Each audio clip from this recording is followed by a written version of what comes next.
Part 1. You will hear a new student, Tom, talking to a student representative called Rachel about university clubs. You now have 30 seconds to read questions 1 to 4.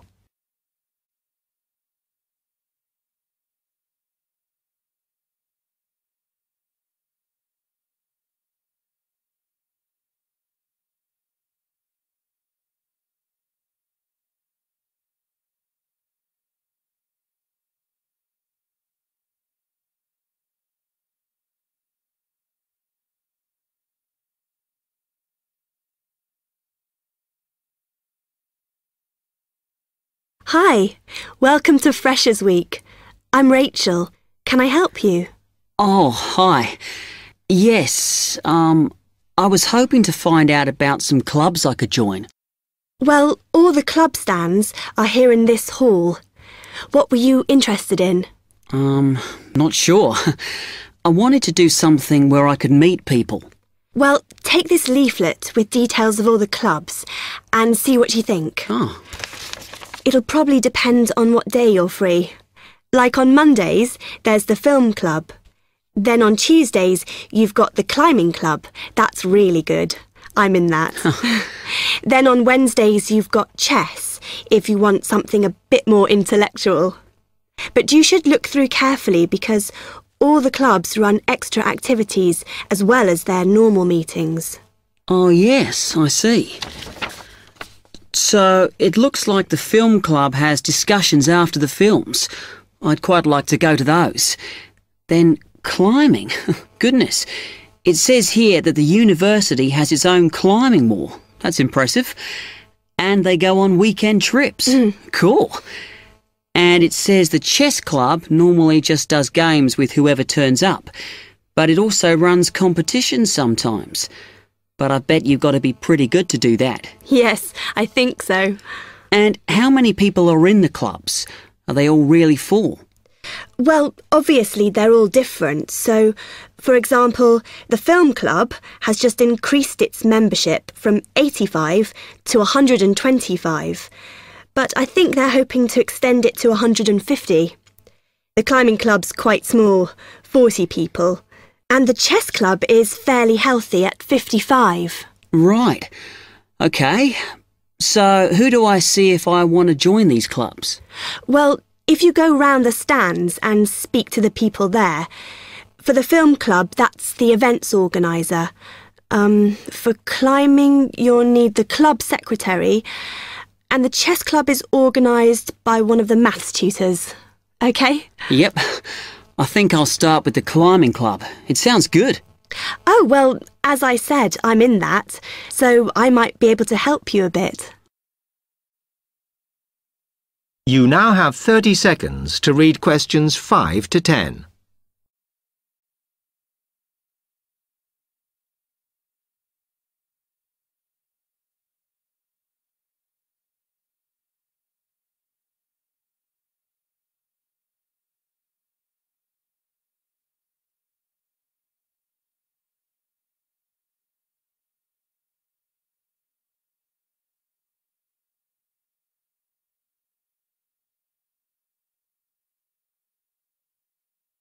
OK.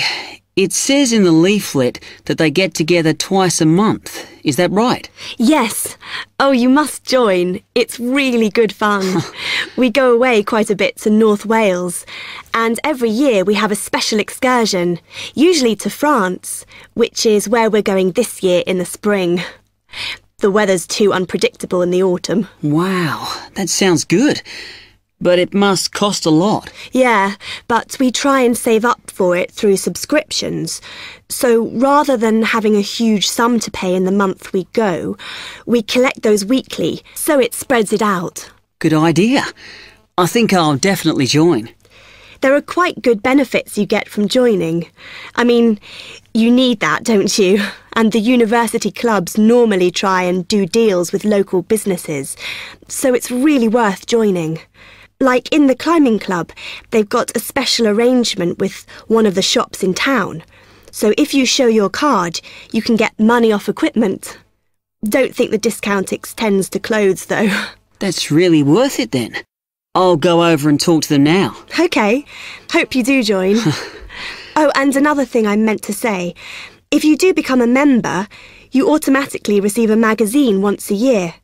It's quite useful and interesting because it goes out to all the national climbing clubs. And the other thing is, if you come to every session, then you can get a complimentary ticket to the big exhibition that's held in Cardiff every year. So, hope to see you. Yeah, well, thanks a lot for your help.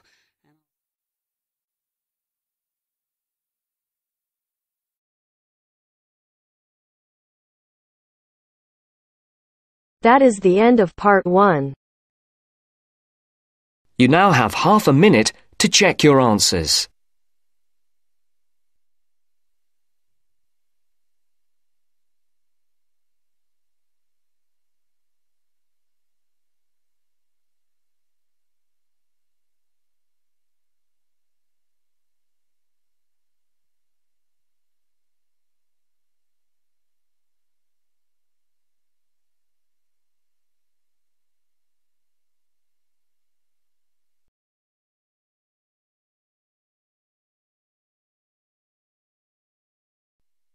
Now turns to part 2. Part 2. You'll hear someone talking to a group of university students. First, you have some time to look at questions 11 to 17.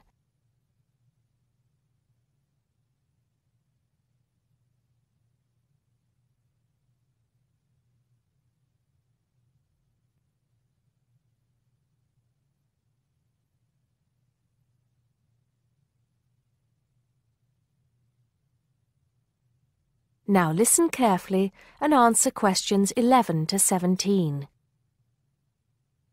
Good morning, everybody, and welcome to Upton University. I hope you are settling in and beginning to find your way around. I know how confusing it can be when you start life at university, and that's why we have Freshers Week to help you find your feet. Before I go any further, I should perhaps introduce myself. My name is Sally Jackson, and I am the Secretary of the Students' Union, which has organized this week of events for you.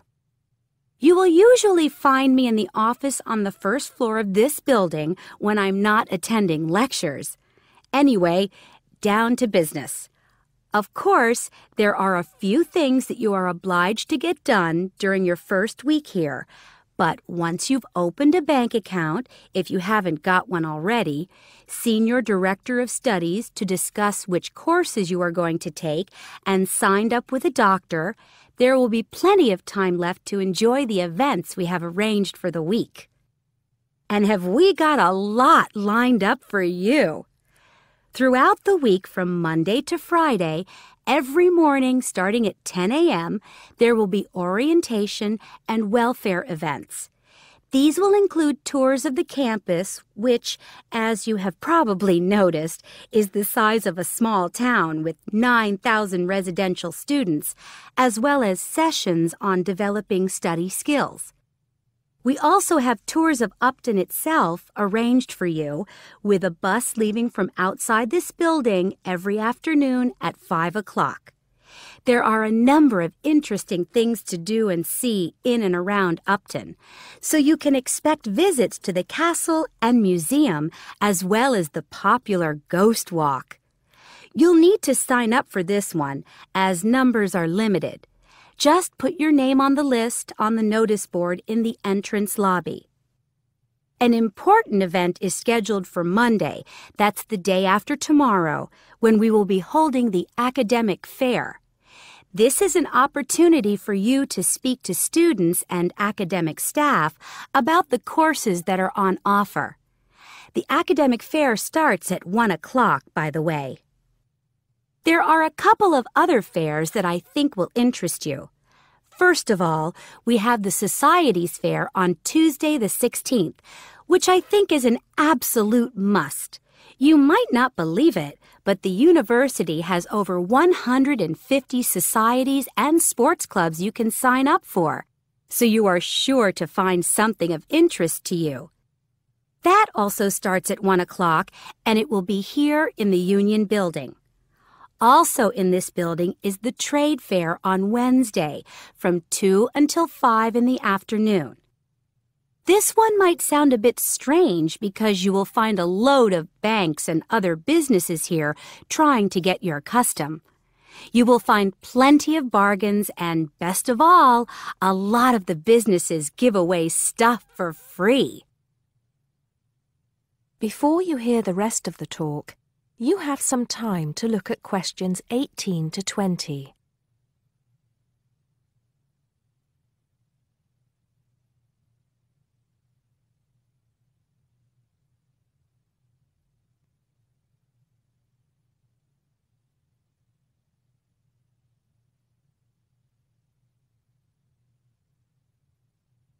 Now listen and answer questions 18 to 20. We've also got a great entertainment program lined up for you, starting tonight with our welcoming party. We have a top band lined up for your entertainment, but I'm not allowed to say who they are. All I can say is that I am sure you will not be disappointed. So come along to Blackmore Hall at 9 o'clock this evening to get your university experience off to a flying start. Just one point. I'm afraid this event is limited to freshers only. Because of space restrictions, you can't bring a friend tonight. Sorry about that. There's more fun and games on Monday in the Cotswold Theater here on campus. We have booked two of the cleverest comedians in the country, Paul Frazier and Jenny Brown, for a 3-hour show. Paul has assured us that he and Jenny have packed the show with new material, and as they always get rave reviews for their shows, I think we can look forward to an evening of great entertainment. That's in the Cotswold Theater on Monday evening at 7:30. Moving along a bit, on Thursday there is an important date for your diaries. This is the official Freshers Opening Ceremony, when the Dean welcomes you to Upton University. So remember, Thursday the 18th from 2:30 to 3:30 in Blackmore Hall. You certainly should go to this one, and by the way, light refreshments will be available. At the end of the week, on Saturday, you have the chance to dress up in your smartest evening wear for the official Freshers' Ball. Actually, although it's called a ball, it is quite a relaxed affair, so we are more than happy if you turn up wearing jeans and a t-shirt. The important thing is to relax and enjoy yourselves. Time and place are the same as for this evening's party. Blackmore Hall from 9 in the evening to 3 o'clock in the morning. Right. I think I've covered the most important and exciting events we have lined up for you, but there will be plenty of other things going on throughout the week, so remember to check the notice board in the entrance lobby regularly. Enjoy the rest of the day, and I look forward to meeting as many of you as possible this evening at the welcoming party. That is the end of part 2. You now have half a minute to check your answers.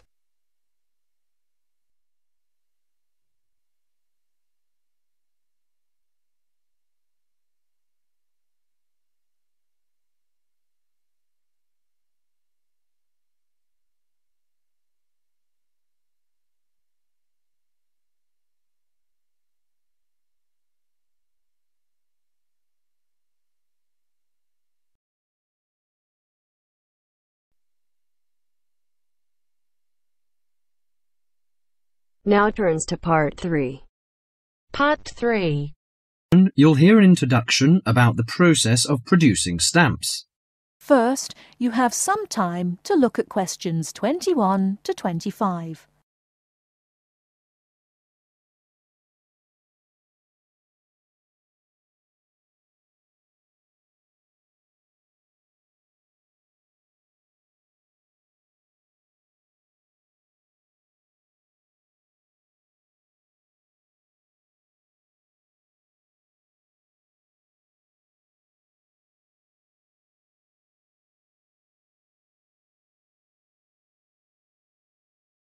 Now listen carefully and answer questions 21 to 25.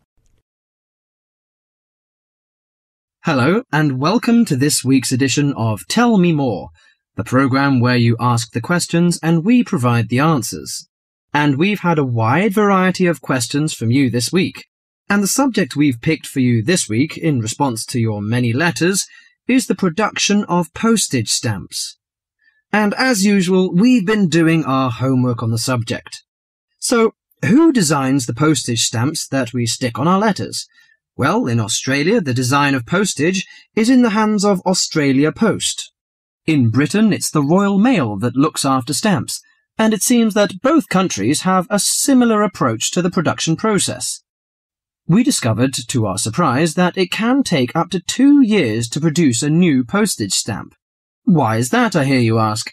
Surprisingly, it can't be all that difficult to design a stamp. In fact, it isn't, but it seems it's a lengthy business.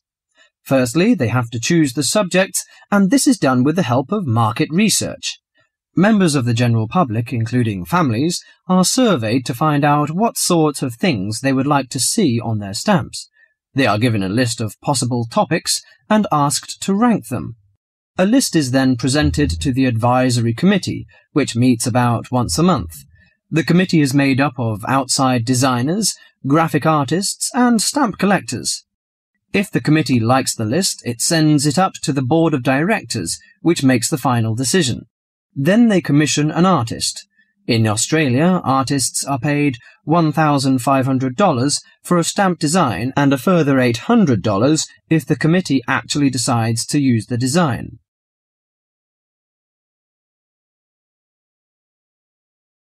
Before you hear the rest of the talk, you have some time to look at questions 26 to 30.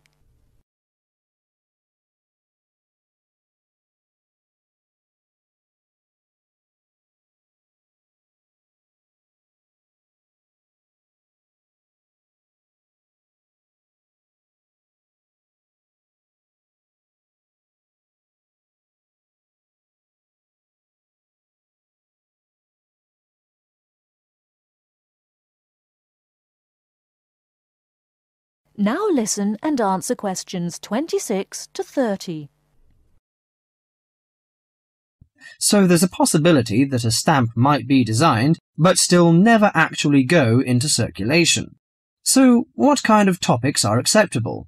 Well, the most important thing is that they must be of national interest. And because a stamp needs to represent the country in some way, characters from books are popular, or you often find national animals and birds. So, of course, the kangaroo is a favourite in Australia. With the notable exception of members of the British royal family stamps, no living people ever appear on Australian or British stamps. Every year, the Royal Mail in Britain receives about 2,000 ideas for stamps, but very few of them are ever used.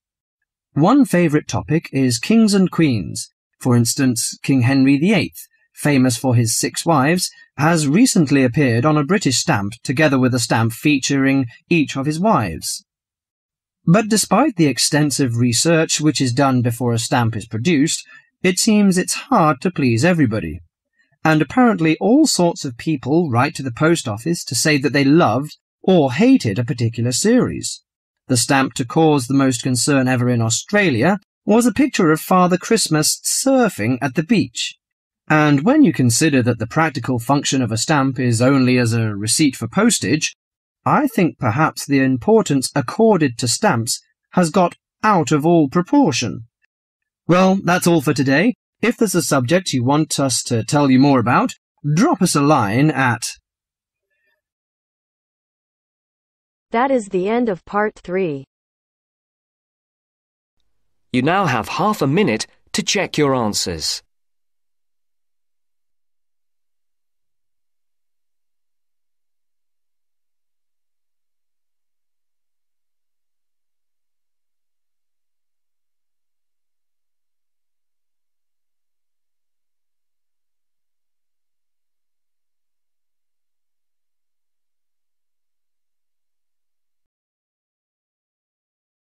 Now turns to part 4.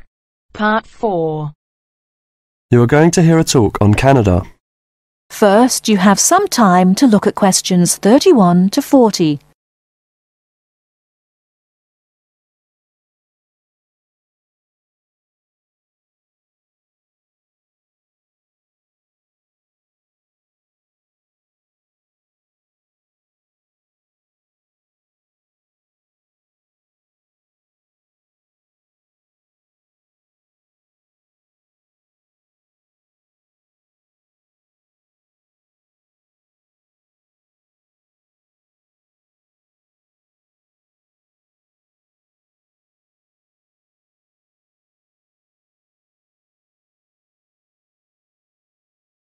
Now listen carefully and answer questions 31 to 40.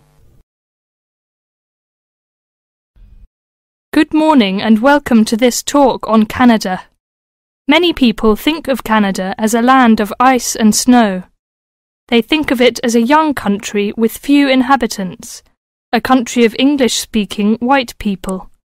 While some of this is true, it is also an inaccurate description of the country we call Canada. Canada lies in the northern half of the continent of North America. The most northern parts of Canada are sometimes called the land of the midnight sun, because at certain times of the year the sun never sets and is still shining faintly at midnight. This northern part of Canada is cold and mostly snow-covered all year round. Most of the people who live in this northern part of Canada are called Inuit or Dene. They were once called Eskimos. They are the original people of this land and are part of what are called the First Nation.